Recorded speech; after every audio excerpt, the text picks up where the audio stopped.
Since my video titled The Problem with Steven Moffat, some people have accused me of being a Davies fanboy, and I'm not.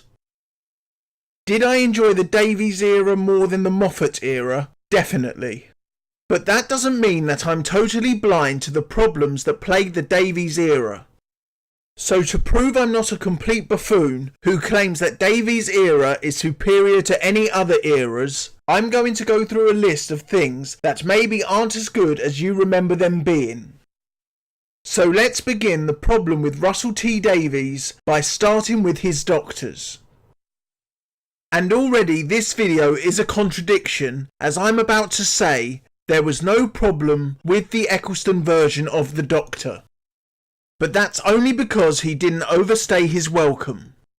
Unlike later Doctors, we were left wanting more of Eccleston. And because we wanted more, we were slightly disappointed when it was announced Eccleston wasn't returning for the Day of the Doctor, despite knowing the chances of him returning were very, very low. Then we come to Tennant's Doctor. And I believe that version of the Doctor should have ended during the Series 4 finale rather than hanging around for just another 5 stories. But on a side note, how awesome would it have been to have a real regeneration halfway through a story? It hasn't been done before, and it would have been a hell of a way to introduce a new Doctor. Anyway, getting back on topic, what is the perfect amount of time for an incarnation to remain on our screens? Back in Classic Who, Patrick Troughton stated he believed the ideal time for any actor to portray the Doctor was 3 series. However, in the case of New Who, I believe it would be slightly different. Because even though there are fewer episodes, they have longer runtimes. Personally, I think an actor should only portray the Doctor for 2 series. And that's a time frame that is yet to be tested in the New Who format, so you can't prove my theory wrong. The downside being I can't prove it's correct either. So let's move on to the companions by having a nice little quiz. And for the purposes of this quiz, I'm only going to include characters who travelled with the Doctor on multiple occasions. Sorry, Wilf. So question 1. Which companion ended up having some strange supernatural ability that made them more than just an ordinary human being?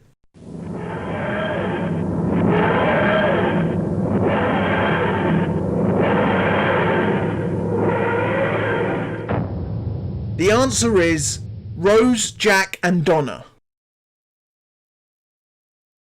Question 2. Which companion expressed feelings towards the Doctor that go beyond the barriers of just a normal friendship?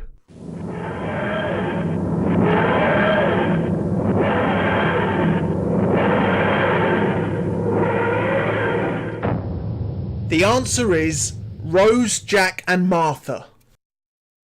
And question 3. Which companion appeared in either an episode or multiple episodes outside of their own series?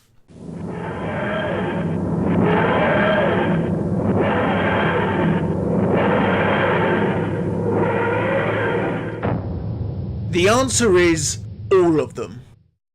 Rose featured in cameo roles during Series 4, Jack returned in Series 3, Martha returned in Series 4, and Donna debuted before her series as a companion actually began. So let's carry on the quiz, but this time the subject is the different series in the Russell T Davies era. Question 1. Which series featured or mentioned Rose Tyler?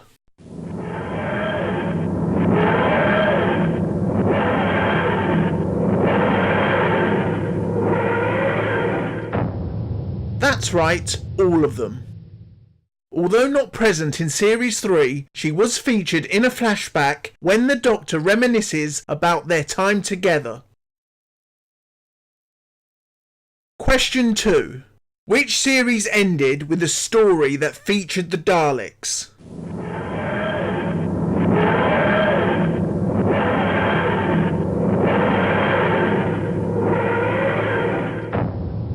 The answer is Series 1, 2 and 4. And question 3. Which series ended with a story which is directly linked to the Time War?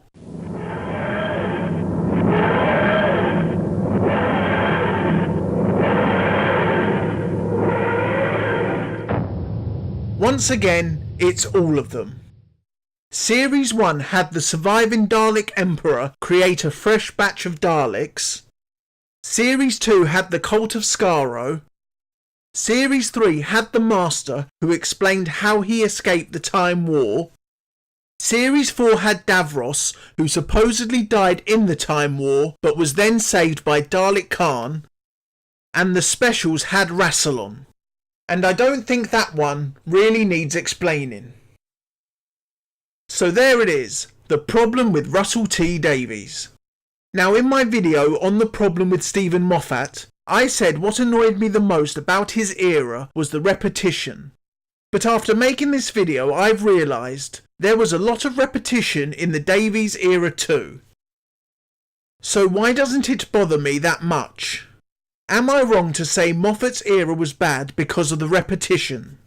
And if the repetition wasn't the problem with the Steven Moffat era, what was?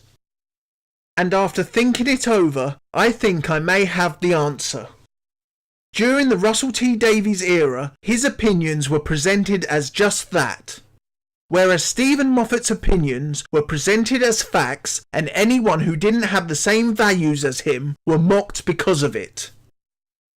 It's easier to listen to someone and look at things from their point of view if they're willing to take your side into consideration.